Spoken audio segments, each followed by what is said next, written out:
საღამოშვიდობის 22 საათზე პირდაპირ ეთერში დღის მთავარი თემების შემაჯამებელი გამოშვება მე ნინო თვალოვაძე ვარ.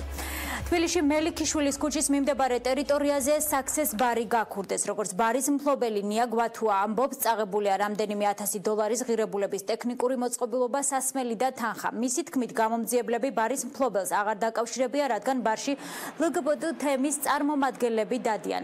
გვათუა მისი მისამართით გაგზავნილ მუქარის შემცველ შეტყობინებებზეც საუბრობს. მუქარის ავტორებს დღეს ბრალდების ადრესატისთვის არ უპასუხიათ. შინაგან საქმეთა სამინისტროს პრესსამსახურში გამომძიებლის მხრიდან რაიმე მიზეზის გამო საგამოძიებო მოქმედებების მიმართ გულგრილობის ფაქტს გამორიცხავენ. მათი ინფორმაციით გამოძიება სისხლის სამართლის კოდექსის 177 მუხლით მიმდინარეობს, რაც ქურდობას გულისხმობს. როცა გავხსენი ბარი, შემოვედი დავინახე პირველ თვალში რაც მომხდა, არ იყო აპარატურა. იქიდან გამომდინარე, რომ აპარატურა დევს იქ და აღარ დამხვდა, ავედი ზედა სართულზე, არ დამხვდა იქ, ჩამოვიდბირე ბარში. შევხედე, აქაც სასმელები აღარ იყო. კამერებმა დააფიქსირეს, როგორ მშვიდად წყნარად მოძრაობს და მიაქვს ლამაზად ჩვენი აპარატურა. წაღებული არის აპარატურა, რომლის ღირებულებაც არის $7000-მდე დაახლოებით, სასმელი ბარიდან და ფული სალაროდან. დიდად გამოძიება, არაფერს არ აკეთებს ესე მგონია, იმიტომ რომ შიდა წრიდან მომივიდა ეგეთი ხმა, რომ რახან LGBT ბარია თუ რაღაც, მაგის გამო დიდად ენთუზიაზმით არ არიანო გამომძიებლები. გამომძიებელს დაურეკე, უბრალოდ ვუთხარი, რომ ეს ინფორმაცია მქონდა, რომ ეგეთი ხმები დადის, რომ რახან LGBT ბარია არიძიებენ კარგად და ეგრე გადმომცა, რომ აქო მეორეთ აღარ დარეკო, მე მუქრებიო და ძალიან ცოტა უხეშად მელაპარაკა. მუქარები მოდიოდა ჩემ ბარის მიმართ, სანდრო ბრეგაძე არის ერთი პოლიტიკოსი, რომელმაც გამოაქვეყნა ჩემ ბარზე სტატუსი, რომ ოფიციალური პიდარასტების ბარი გაიხსნა და მას შემდეგ რაღაც სასწაული მუქარები მომდის ყოველ დღე, ჩემ page-ზე დამიბლოკეს ჩემი საკუთარი აკაუნტი Facebook-ის, ვითხოვ უბრალოდ რომ გამოიძიენ ძალიან მარტივი გამოძიება. გამოშვებას დღის სხვა მნიშვნელოვანი თემებით განვაგრძობთ. ხელისუფლებას არც ერთი წუთი არ გაუტარებია, რომ ოკუპაციის საკითხი არ ყოფილიყო ნომერ პირველი დღის წესრიგში. ასე გამოეხმაურა მცოცავი ოკუპაციის მორიგ ფაქტს საქართველოს პრემიერ-მინისტრი. გიორგი კვირიკაშვილმა აღნიშნა, რომ ხელისუფლებისთვის მთავარი საკითხი საქართველოს ტერიტორიული მთლიანობის აღდგენა და ამ თემის მშვიდობიანი გზით მოგვარება. მთავრობის მეთაური ამ საკითხზე ოპონენტების მიერ ჩატარებულ კვლევებსაც გამოეხმაურა და მათ უსაფუძვლო უწოდა.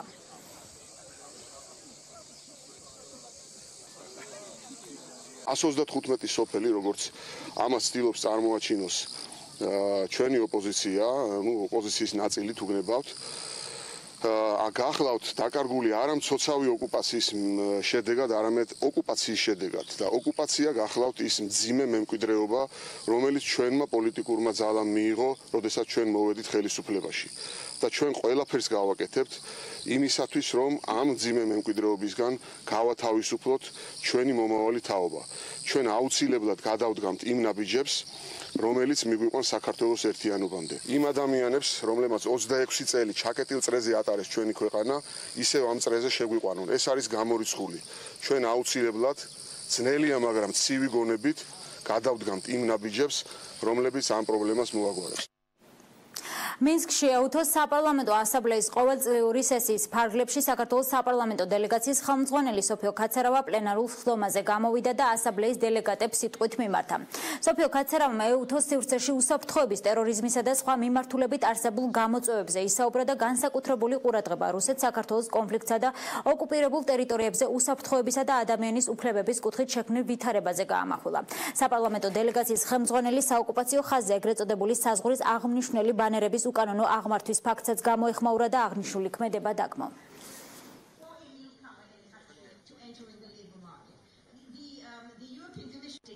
ასამბლეის ფარგლებში მიღებულ იქნა მინსკის დეკლარაცია, სადაც საქართველოსთვის ძალიან მნიშვნელოვანი ცვლილება აისახა და რომელიც ჩვენმა დელეგაციამ წარმატგინეთ ასამბლეის წინაშე. ასევე ვისაუბრე არსებულ ეგრეთ წოდებულ ბორდერიზაციის პრობლემასთან დაკავშირებით და ძალიან კარგი პლატფორმა იყო ეს იმისთვის, რომ ჩვენი დელეგატებისთვის, დეპუტატებისთვის, ჩვენი კოლეგებისთვის კიდევ ერთხელ გავგვეცნო და გავგვეჟღერებინა ის პრობლემები, რაც რის წინაშეც ჩვენ ვდგავართ ოკუპირებულ ტერიტორიებთან მიმართებაში. ასამბლეა არის კარგი შესაძლებლობა იმისა, რომ კიდევ უფრო გავაღრმავოთ ჩვენი თანამშრომლობა სხვადასხვა ქვეყნებთან. პრემიერის განცხადებას მცოცავი ოკუპაციის შესახებ ოპოზიციური სპექტრის წარმომადგენლები პასუხობენ. მათი თქმით, ქართული ოცნების პოლიტიკამ საერთაშორისო ასპარეზზე საქართველოს ადგილის დამკვიდრება შეაფერხა, რის შედეგადაც გააძლიერა რუსეთის აგრესიული პოლიტიკის გავლენა. ოპოზიცია ხელისუფლებას გააქტიურებისკენ და ქმედითი ნაბიჯების გადადგმისკენ მოუწოდებს. ქართული ოცნების პოლიტიკის შედეგი, რომელსაც დააწესა უბრალოდ თავის პოლიტიკაში და გაატარა პოლიტიკა, იმასთან დაკავშირებით, რომ ფაქტობრივად საერთაშორისო ასპარეზზე არ აქტიურობენ და საერთაშორისო ასპარეზზე რუსეთს არ უჯდება ფასი და მოხსნილია საქართველოს საკითხი საერთაშორისო ასპარეზზე. ამიტომ აუცილებელია უბრალოდ რომ გააქტიურდეს ჩვენი ხელისუფლება და გავაკეთოთ ყველაფერი იმისთვის, რომ შევიდეს დღის წესრიგში, საერთაშორისო ჩვენი პარტნიორების დღის წესრიგში საქართველოს ოკუპაცია და ეს მძიმე მდგომარეობა. ეს არის ქართული ოცნების ხელისუფლების უშუალო პასუხისმგებლობა, რაც ხდება ოკუპირებულ ტერიტორიებზე. ვინაიდან ქართულმა ოცნებამ აბსოლუტურად ყველაფერი გააკეთა იმისათვის, რომ მომხდარიყო საქართველოს დისტანცირება ცივილიზებული სამყაროსაგან და ეს, რა თქმა უნდა, ხელს აძლევს რუსეთს განახორციელოს ის სასიზღარი ქმედებები, რასაც ესენი აკეთებენ. ქართველი მწერლები მცოცავი ოკუპაციის წინააღმდეგ ქმედითი ნაბიჯების მოთხოვნით პეტიციას ავრცელებენ. ისინი საქართველოს მთავრობას და საერთაშორისო პენ-ცენტრს მიმართავენ. მწერლების განცხადებით, რუსეთის აგრესიული პოლიტიკის წინააღმდეგ მშვიდობიან ბრძოლაში საჭიროა საერთაშორისო ორგანიზაციების მეტი ჩართულობა საქართველოს მხარდასაჭერად. ქართველი მწერლები ერთსულუნად მოითხოვენ კატეგორიულად, რომ ყველა ღონე იხმაროს ჩვენო მთავრობამ, ყველა დიპლომატიური და მშვიდობიანი ხერხი იმისათვის, რომ ყველა საერთაშორისო დონეზე გავაპროტესტოთ მცოცავი ოკუპაცია. ჩვენი ქვეყნის მდგომარეობა გავს იმ ადამიანის მდგომარეობას, რომელსაც დღისით, მზისით, ქუჩაში ყველას თვალწინ აუპატიურებენ, ის კი ხმას არ იღებს. და ბოლოს გამვლელი ხო იფიქრებს, ეთყობა სიამოვნებს და იმიტომ არ იღებს ხმას ის ადამიანი, ვისაც აუპატიურებენ და ჩვენ ყელში ამოგვივიდა. მეტის მოთმენა აღარ შეიძლება. ეს არის ამოძახილი სულის გესმით? ეს როცა მეც ვეღარ ითმენ და ყვირილს იწყებ. და ამ ყვირილს მე რა მოყვება, რა ფორმებითი გაგრძელდება, ეს ჩვენ არ ვიცი. ეს უძლურების და რაღაც ამ უმოქმედობის შეგრძნება და ეს მუდმივი ეს ცოცავი ოკუპაცია, რომელიც ლამის არის სახში შემოგივარდეს, არის წარმოუდგენლად აღმაშფოთებელი. ამაზე ყველამ ერთად უნდა ვიფიქროთ, რა თქმა უნდა, იმ პირების თაოსნობით და იმ პირებთან ერთად, ვისაც პირველ რიგში ესევალებ ამ შემთხვევაში ჩვენს ხელისუფლებასთან ერთად. არა ოკუპაციას რუსეთი ოკუპანტი ამ სლოგანით მცოცავი ოკუპაცია და რუსეთის აგრესიული პოლიტიკა გააპროტესტეს სტუდენტებმა სოფელ ბერშუეთთან. აქციის მონაწილეებმა ღამე კარვებში საოკუპაციო ხაზის სიახლოვეს გაატარეს. ახალგაზრდები ხელისუფლებას უმოქმედობაში ადანაშაულებენ და არ გამორიცხავენ იმასაც, რომ აქციები გაგრძელდეს როგორც საოკუპაციო ზოლთან, ასევე თბილისშიც. აქციას ადგილობრივი მოსახლეობაც შეუერთდა. ადგილი მასხურებელი პრობლემის ქვეშ ვართ, რა თქმა უნდა. ყოველდღიურად იწევენ, გადმოდიან შარშა 800 მეტრით გადმოსციეს ბანერი, გადმოვიდნენ ჩვენ ფართობში, წაიღეს მოსავლის ნახევარი, მთელი საქართველო უნდა მიესალმოს ამ პროცესს და ყველა ერთმანეთის გვერდზე უნდა დაუდგეს. მთელი საქართველო უნდა შეუერთდეს ამ ახალგაზრდობას. ადგილობრივ მოსახლეობას ველაპარაკე და მათ დამიდასტურეს, რომ არა მარტო 10 ჰექტარი უფრო მეტი არის გადმოწეული მიწა და ეს გრძელდება ეს მცოცავი ოკუპაცია და ეს აუცილებლად უნდა შეწყდეს და ეს სასაზღვრო ბანერი უნდა დაუბრუნდეს პირველ რიგში პირვანდელ მდგომარეობაზე. საერთოდ ეს პროცესი უნდა შეწყდეს. ყველამ უნდა მივიტანოთ გულთან ეს პრობლემა, გამოვხატოთ ჩვენი პროტესტი ოკუპაციის წინააღმდეგ. თუ ყველა ერთად დავდგებით, შევძლებს რომ რაღაც სულილებები მაინც შევიტანოთ ამ პროცესებში. გუშინ საღამოს ამოვიდნენ ადგილობრივები, ჯერ გადაგვიხადეს მადლობა და შემდეგ გვესაუბრნენ თავის სატკივარს, რომ აღარ აქვთ ფაქტობრივად სახნავსათესი მიწები. თბილისში გვინდა უფრო მასობრივი აქციის ჩატარება, თუმცა ჯერ წინასწარ დეტალების გამხელისგან თავში შევიკავ. სხვა თემებით განვაგრძობთ გამოშვებას. შინაგან საქმეთა მინისტრმა ბოლო დროის გახმაურებულ საქმეებთან დაკავშირებით იმედისთვის მიცემულ ექსკლუზიურ ინტერვიუში ისაუბრა. მათ შორის აზერბაიჯანელი ჟურნალისტის ავგან მუხთარლის ბირჟა მაფიის წევრების დაკავების, შოთა პაკელიანის საქმისა და უწყებაში გადაცდომის შესაძლო ფაქტებზე. გიორგი მღებრიშვილი კატეგორიულად გამორიცხავს მუხთარლის გაუჩინარების საქმეში ქართველი სამართალდამცავების მონაწილეობას. შინაგან საქმეთა მინისტრი აცხადებს, რომ მას ბირჟა მაფიის კლიპი არ უნახავს და რეპერების დაკავება მათ საქმიანობას არ უკავშირდება, თუმცა ამბობს, რომ მსგავსი კლიპის გადაღება სირცხვილია.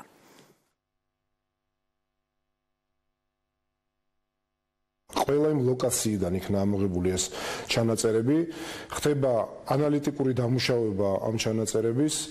სხვათა შორის ეს ჩანაწერები გადაეცა მის ადვოკატსაც, მაგრამ მას არ მოეწონა იმდენად რამდენადაც იქ არ ჩანს გატაცების მომენტი. ჩვენ ახლა სიმართლე გითხრათ, ხელოვნურად ვერ დავდგავთ გატაცების სცენებს და მისთვის სასურველ სცენას ვერ დავდგავთ. მე კატეგორიულად გამოურიცხავ საქართველოს შინაგან საქმეთა სამინისტროს თანამშრომლების მონაწილეობას მასში.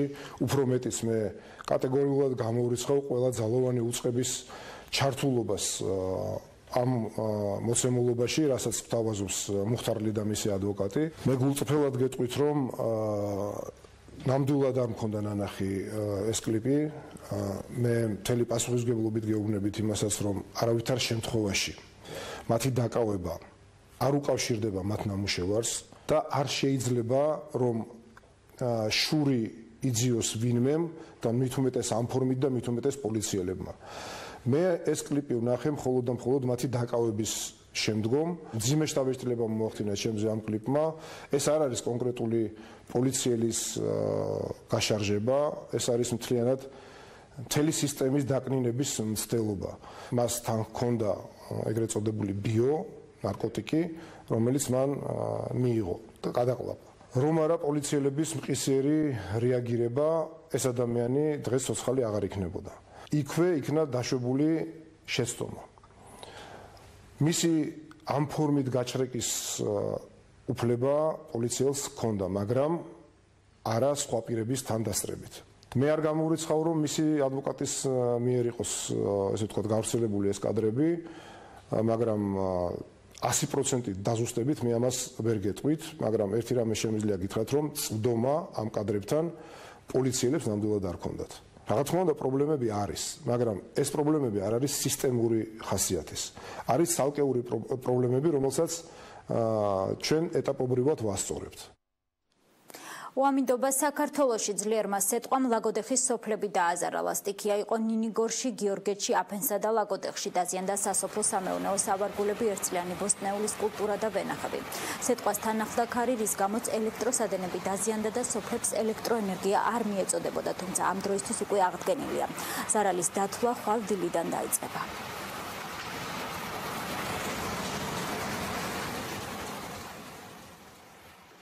სეტყვამ პრობლემები შექმნა გურჯაანის რაიონში. სოფელ ვაზისუბრის მცხოვრებლების ინფორმაციით სანიაღვრე არხებმა წყალი ვერ გაატარეს და საცხოვრებელი სახლების პირველი სართულები და სარდაფები დაეტბორა. დაზიანდა ასევე ბაღჩეული და ვენახები.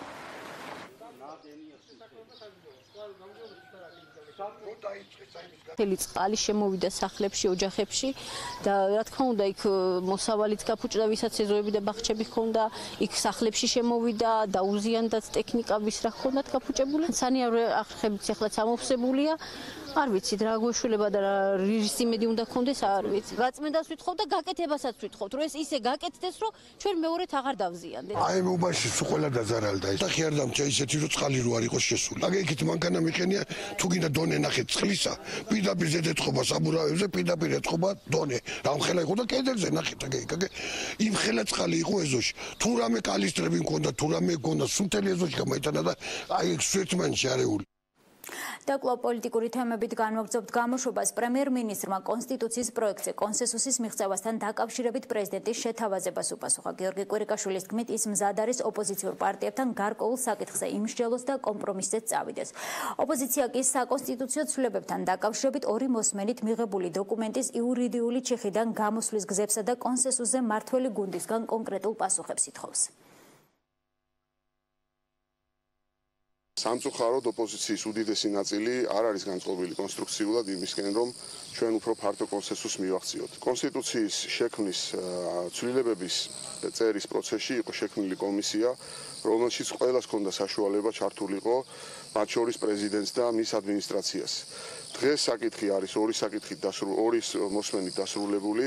ჩვენ მზად ვართ კიდევ გადავდგათ ნაბიჯები იმისათვის, რომ ვიპოვოთ ის საკითხები, რომელიც გარკვეულწილად შეარბილებს ამ ფონს და რაღაც დონის კომპრომისი იქნება ჩვენი მხრიდან.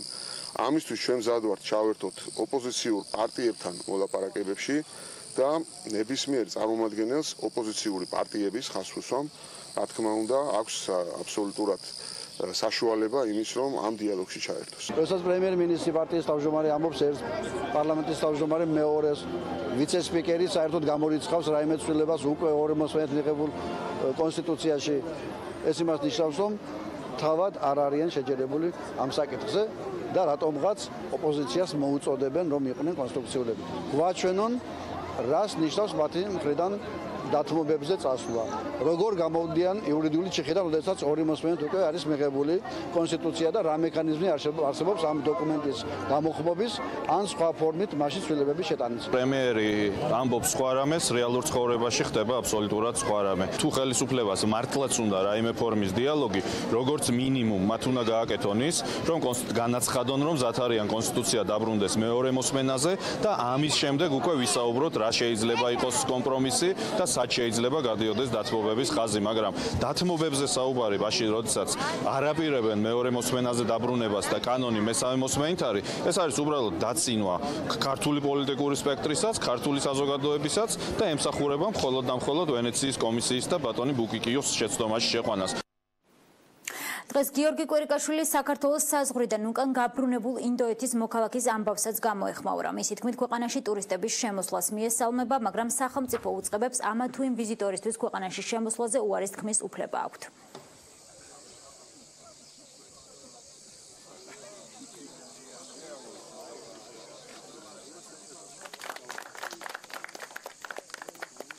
მე ალბათ ყველაზე მოკლე სიტუაცია ვიტყვი.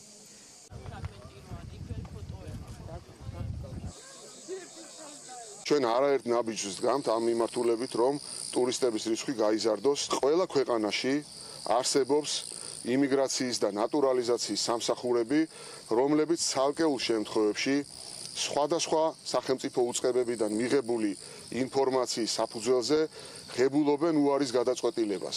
ასეთი შემთხვევები არის ერთეული და არც ერთ შემთხვევაში, არც ერთ ქვეყანაში ასეთ უწყებებს არ აქვს ვალდებულება, რომ ისაუბრონ კონკრეტულ მიზეზებზე, თუ რატომ ითქვა უარი ამა თუ იმ მოქალაქის შემოსვლაზე. სახელმწიფო უწყებებს გააჩნიათ ძალიან მკაფიო დისკრეცია დაიცვან ჩვენი ქვეყნის ინტერესები და ისინი ამას ახორციელებენ, როდესაც ამის საჭიროება დგება.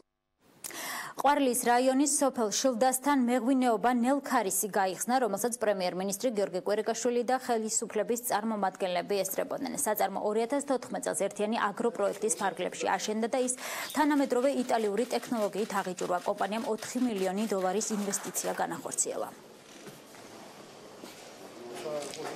ღვინის ქარხანასთან ერთად არის ტურისტული ინფრასტრუქტურა შექმნილი, რომელიც გახლავთ ძალიან კარგი ნიმუში სახელმწიფოსა და კერძო სექტორს შორის თანამშრომლობის. შეღავათიანი აგროკრედიტით დაფინანსდა $600,000, 4 მილიონი დოლარი ჩაიდო კერძო სექტორის მხრიდან და მივიღეთ ეს ულამაზესი ახალი ძალიან თანამედროვე ღვინის ქარხანა, რომელიც უკვე სხვათა შორის ყიდის პროდუქტს დიდ ბრიტანეთში და ამერიკის შეერთებულ შტატებში.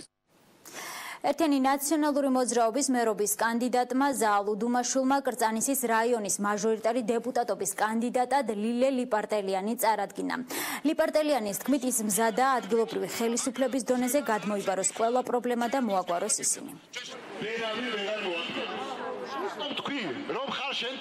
დეტალურად ვიცი, თითქმის ყველა ქუჩა და ყველა პრობლემა. ყველაზე დიდი პრობლემა ამ წუთში უმუშევრობა არის, რა თქმა უნდა, როგორც ქვეყანაში, ასევე კრწანიში. ძალიან დიდი პრობლემა არის მუნიციპალური ტრანსპორტი, მოუწესრიგებელი არ ყოფნის რაოდენობა და საათობით უწევთ მოსახლეობას ლოდინი. ამ კრწანის რაიონში ძალიან დიდი პრობლემა არის სოფელ ფონჭალაში გაზიფიკაცია და წყლით მომარაგება, სასმელი წყლით მომარაგება სოფლის. ასევე ძალიან დიდი პრობლემა არის დანგრეული სახლები წანისის ძველუბანში. ჩვენ მზად ვართ ადგილობრივი ხელისუფლების დონეზე გადმოვიბაროთ, დავასრულოთ ეს უძრაობის ხანა, გადმოვიბაროთ ხელისუფლება. ჩვენ დღეს კრწანის მოსახლეობას წარუდგინეთ მართლაც ღირსეული კანდიდატი ლილე პარტელიანი, რომელიც წლების განმავლობაში მუშაობდა მოსახლეობის პრობლემების მოგვარებაზე და ასე განაგრძობს სწორედ ის მუშაობას მომავალშიც, როდესაც უკვე თბილისის საკრებულოს წევრი გახდება. ჩვენ გავხსენით აქტიური წინასაარჩევნო კამპანია და სულ რამდენიმე თვე დაგვრჩა საბოლოო გამარჯვებამდე. როგორი ხალხი ყავს ჩვენ დღეს თბილისის თვითმმართველობაში? კორუმპირებულები, დიდი ნაწილი მაღალი თანამდებობის პირები არიან კორუმპირებულები და როგორი ხალხი გვინდა თვითმმართველობაში? პატიოსანი და საქმის გამკეთებელი ხალხი თვითმმართველობაში. რას აკეთებს დღევანდელი თვითმმართველობა? მაღალი თანამდებობის პირები, დიდი ნაწილი დეპუტატებისა და უდიდესი ნაწილი თბილისის მერიაში ფულს აკეთებენ. და როგორი ხალხი გვინდა მერიაში და საკრებულოში? ისეთი ხალხი, ვინც გააკეთებს საქმეს და დიახ, სწორედ აი ესეთი ადამიანია ლილე პარტელიანი. ევროპულმა საქართველომ ქალთა ორგანიზაცია დააფუძნა, სადაც თავმჯდომარედ ხათუნა გოგორიშვილი აირჩიეს. როგორც პარტიაში აცხადებენ, ორგანიზაციის მიზანია ქალთა როლის გაძლიერება ქართულ პოლიტიკაში. ევროპული საქართველოს თავმჯდომარემ დავით ბაქრაძემ დღეს ასევე ზუგდიდის მერობის კანდიდატად ლელა ქებურია დაასახლა.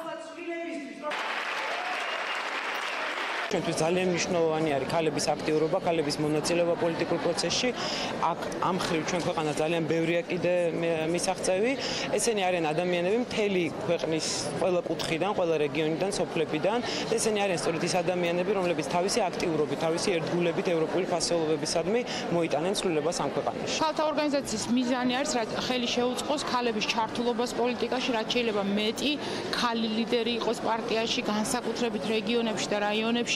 და ქალთა ორგანიზაცია სწორედ ამის შემსრულებელი იქნება. პარტიის ქალთა ორგანიზაცია და ქალების მონაწილეობა პოლიტიკაში ეს არ არის მხოლოდ პოლიტიკა, ეს არის სფერო და ეს არის ის მიმართულება, სადაც ჩვენს ქალბატონებს, ჩვენს მანდილოსნებს უნდა ეკავოთ ღირსეული ადგილი.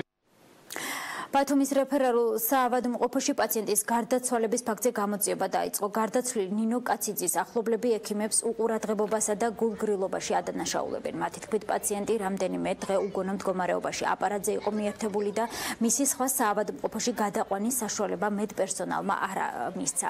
34 წლის ქალის ჯანმრთელობის მდგომარეობის გაუარესებას კი 2 თვის წინ კუჭზე ჩატარებულ ოპერაციას უკავშირებენ. ცხედარი ექსპერტიზაზეა გადასვენებული, გარდაცვლილის ახლობლებს უპასუხეს ბათუმის რეფერალურ საავადმყოფოში და ბრალდებები უარყვეს. შინაგან საქმეთა სამინისტროს ინფორმაციით, გამოძიება სისხლის სამართლის კოდექსის 116 მუხლით დაიწყო, რაც გაუფრთხილებლობით სიცოცხლის მოსპობას გულისხმობს.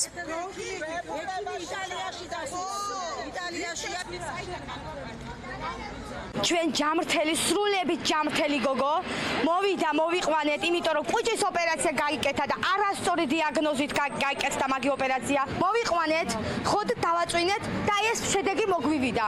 გარდაიცვალა.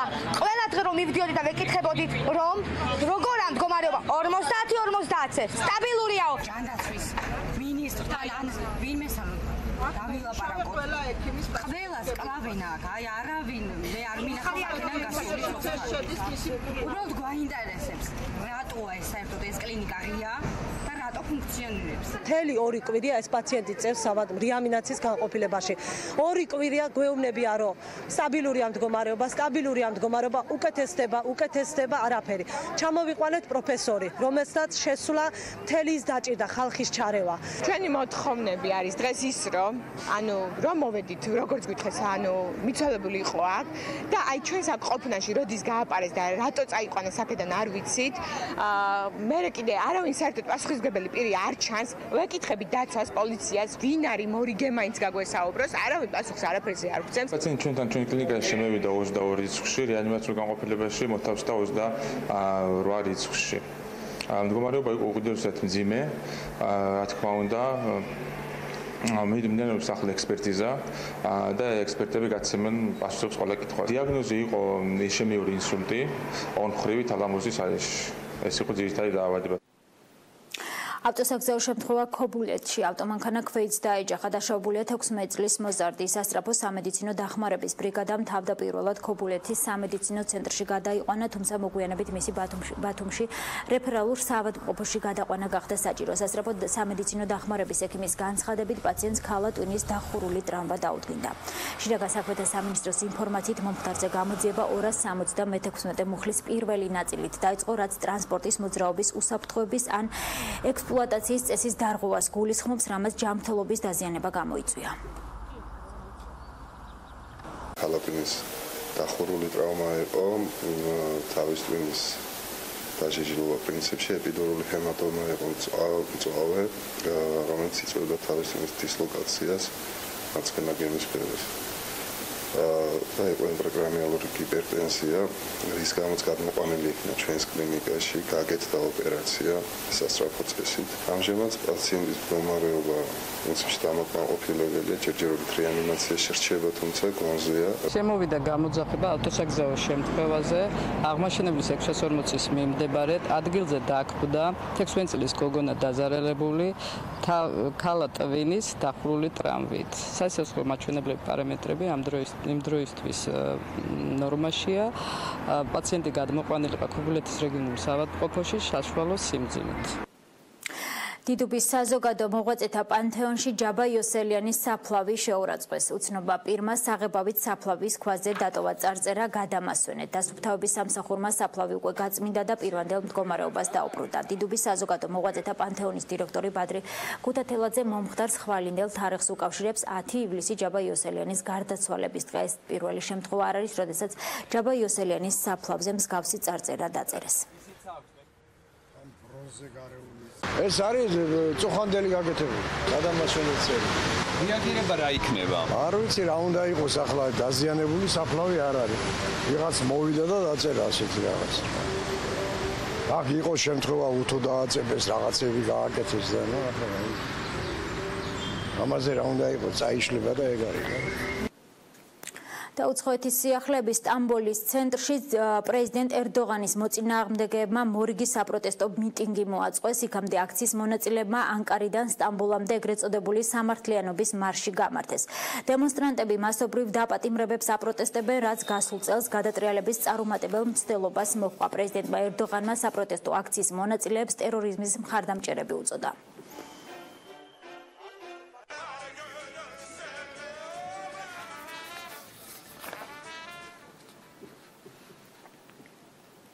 კიევში ხანმოკლე ვიზიტით შეერთებული შტატების სახელმწიფო მდივანი რექს ტილერსონი ჩავიდა. ტილერსონი ამერიკის ახალი ადმინისტრაციის პირველი მაღალჩინოსანია, რომელიც უკრაინას ესტუმრა.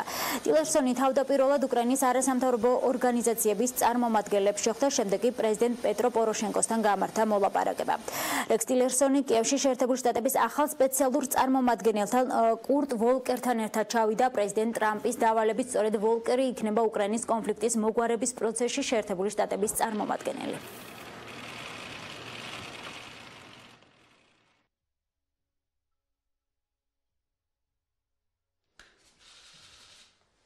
დღეს სირიაში ცეცხლის შეწყვეტის რეჟიმი ამოქმედა. შეთანხმება რუსეთის, შეერთებული შტატებისა და იორდანიის შუამავლობით გაფორმდა. ვლადიმერ პუტინის თქმით, დესკალაციის ზონები იმ ტერიტორიებად უნდა იქცნენ, რომლებიც ერთმანეთთან და ოფიციალურ დამასკოსთან ითანამშრომლებენ. რუსეთის პრეზიდენტმა დასწინა, რომ მიღებული გადაწყვეტილება წინ გადადგმული ნაბიჯია, რომლის დაცვაც რუსეთმა და შეერთებულმა შტატებმა უნდა უზრუნველყონ.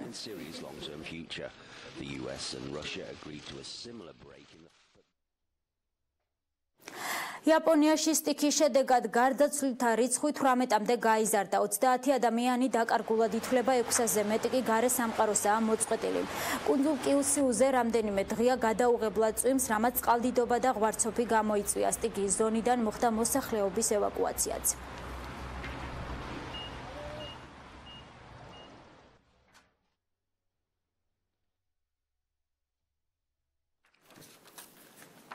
და კვლავ საქართველოს ახალგაზრდები კლასიკური მუსიკისთვის კავკასიაში. პირველად საქართველოში კლასიკური მუსიკალური ფესტივალი მიმდინარეობს, რომლის მიზანია კავკასიელი და ევროპელი მუსიკოსების გაერთიანება და შემდგომში მათ შორის გაცვლითი პროგრამების დაწყება.